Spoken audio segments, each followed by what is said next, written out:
العاشرة مساء بتوقيت أسمر المحلي أينما كنتم أيها السادة والسيدات من الفضائية الإترية، نحييكم ونقدم لحضراتكم نشرة أخبار هذا المساء. أستهل معكم أنا عبد الله محمد علي بالعناوين.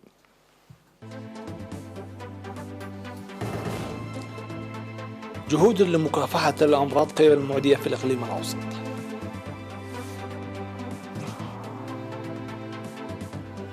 تنظيم أسبوع الشباب في الإقليم الجنوبي.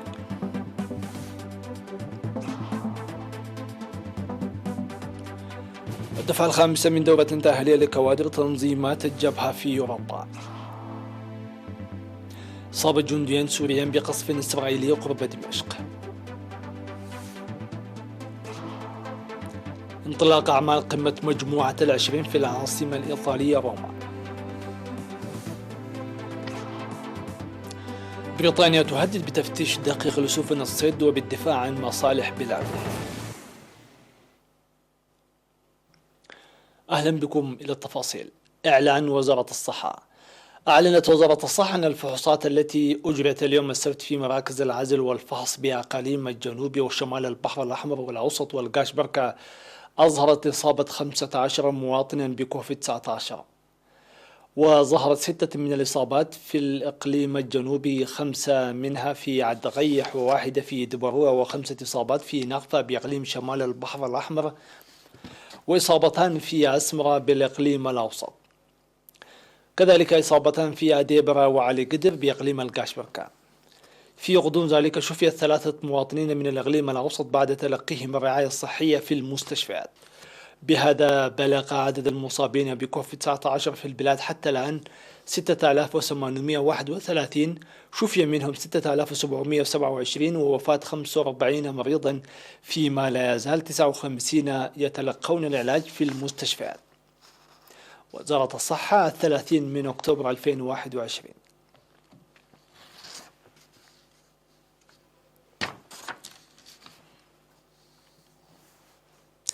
أفاد مكتب وزارة الصحة في الإقليم الأوسط تنفيذ أعمال مرضية لمكافحة الأمراض غير المعدية وتأثيراتها. وأوضح مسؤول مكافحة الأمراض غير المعدية في المكتب السيد ألكسندر بين أن الأمراض غير المعدية مثل السكري وضغط الدم تستفحل مع تقدم العمر، والمنبهات مثل التبق والمشروبات الكحولية وعدم النشاط الحركي وتناول الأغذية المعلبة. وقال أن وزارة الصحة قامت بأنشطة توعية صحية في السنوات ال5 الماضية لتغيير العادات الغذائية والحياتية، مشيدا بوكلاء الصحة في القرى للجهود التي يقومون بها. وأشار إلى بذل جهود جادة لتنمية القدرات البشرية الصحية والتجهيزات الطبية الحديثة.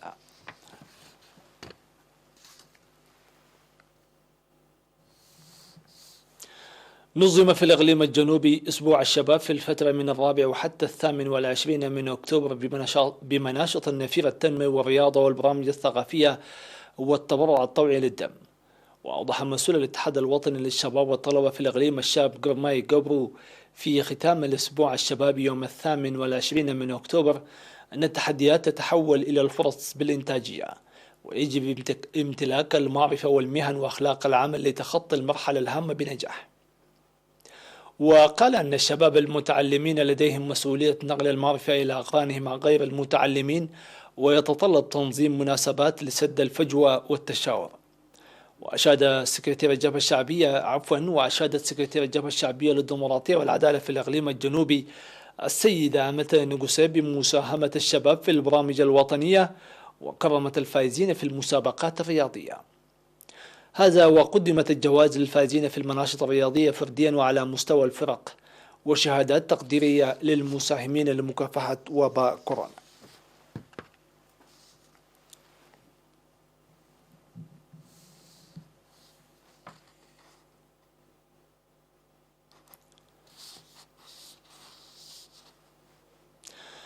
نظمت في الفترة من 17 وحتى 24 من أكتوبر في مدينة جنيف السويسرية دورة تأهيلية لكوادر تنظيمات الجبهة الشعبية الدفعة الخامسة تحت شعار فلتوعى وتنظم وتسلح الجماهير.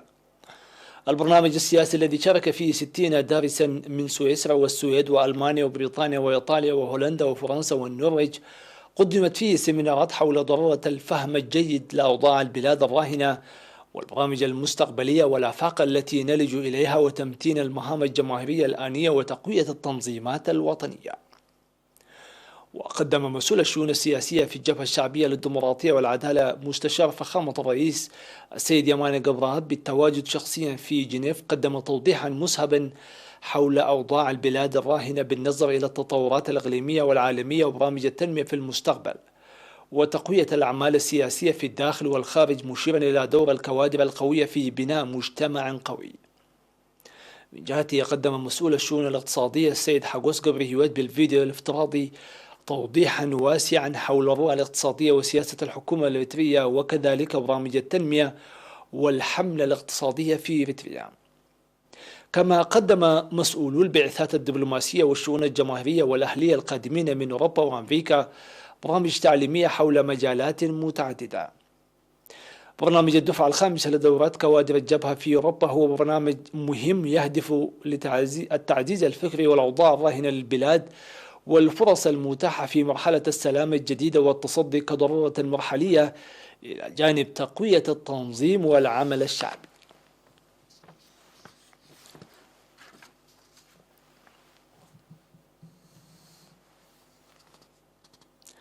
نظم قسم الخدمات الرقابية في إقليم القاشبرك دورة تدريبية في مديرية قلوج لضمان جودة البذور المحسنة وتنميتها، وشارك فيها خبراء الزراعة من مديريات بارنتو وغونيا وهيكوتا وتسني وقلوج.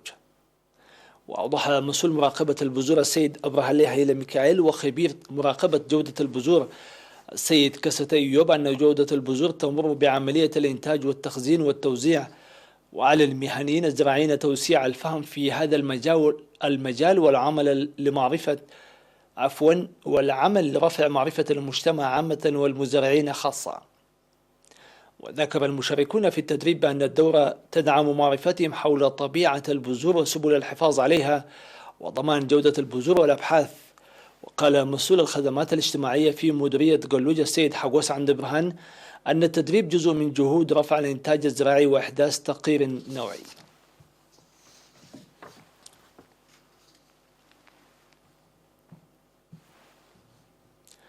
أعلن مكتب وزارة الصحة في مديرية دبرو إصحاح بيئة 28 قرية في إطار الجهود الجارية لمكافحة الأمراض المعدية بنظافة البيئة.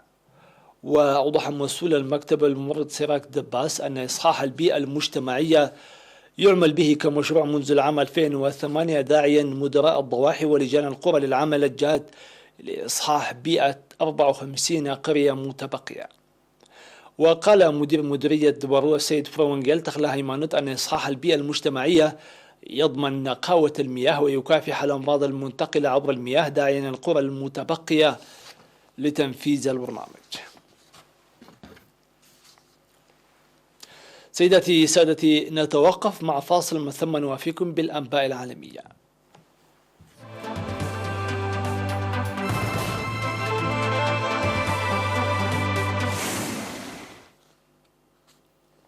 أهلا بكم من جديد. أصيب جنديان سوريان بجروح جراء قصف صاروخي إسرائيلي استهدف ريف دمشق، على ما نقلت وكالة الأنباء الرسمية سانا عن مصدر عسكري، فيما تردد صدى القصف في أنحاء العاصمة. وقال المصدر العسكري أن إطلاق رشقة صواريخ أرض من إسرائيل استهدفت بعض النقاط في ريف دمشق، ما أدى إلى إصابة جنديان بجروح ووقوع بعض الخسائر المادية. وسمع في دمشق أصوات انفجارات متتالية بفارق زمني قصير، علما أنه من النادر أن تستهدف إسرائيل مواقع سوريا خلال ساعات النهار، ونادرا ما تؤكد إسرائيل تنفيذ ضرباتها تلك في سوريا، لكنها تقرر أنها ستواصل تصديها لما تصفه بمحاولات إيران رامية إلى ترسيخ وجودها العسكري في سوريا.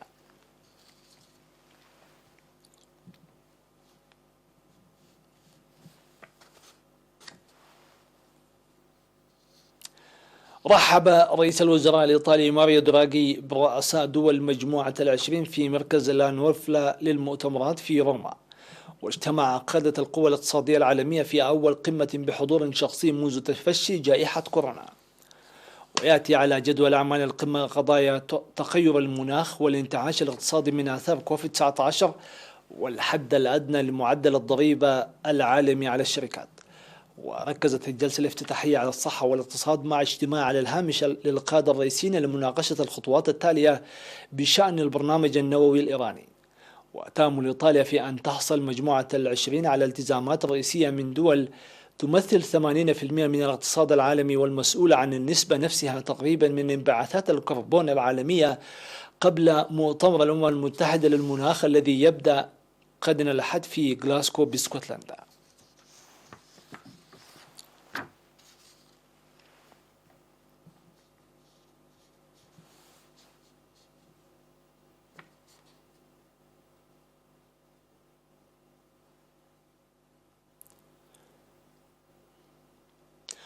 هددت لندن بالتشديد في تفتيش سفن الصيد الأوروبية في المياه البريطانية ردا على إجراءات أعلنتها فرنسا في أول تصعيد بين الجانبين منذ خروج بريطانيا من الاتحاد الأوروبي. وقال متحدث باسم الحكومة البريطانية في بيان أن لندن تعتزم إطلاق آلية لتسوية الخلافات نص عليها الاتفاق التجاري لما بعد بريكسيت، ويشمل ذلك تفتيش دقيق لأنشطة الصيد البحري للاتحاد الأوروبي في المياه الإقليمية للمملكة المتحدة. كذلك تعهد رئيس الوزراء البريطاني بوريس جونسون في تصريح بالدفاع عن مصالح بلاده في أزمة الصيد البحري مع فرنسا.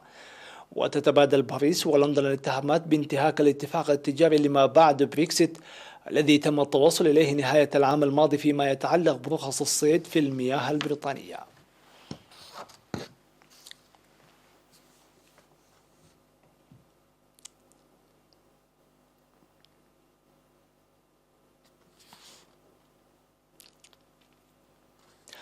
ضربت فيضانات هائلة الساحل الشرقي للولايات المتحدة خصوصا المناطق الساحلية المحيطة بالعاصمة واشنطن وبالتيمور.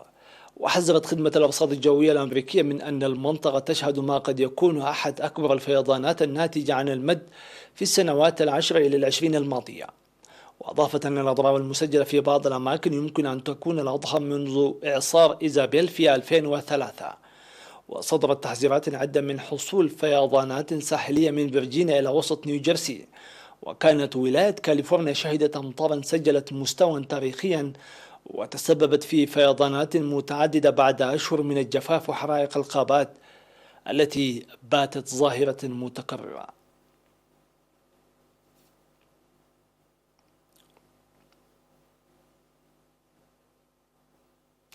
في الختام لا يسعنا إلا أن نذكركم بأبرز العناوين.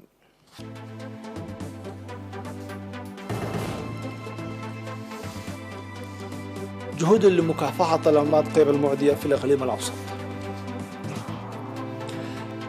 تنظيم أسبوع الشباب في الإقليم الجنوبي.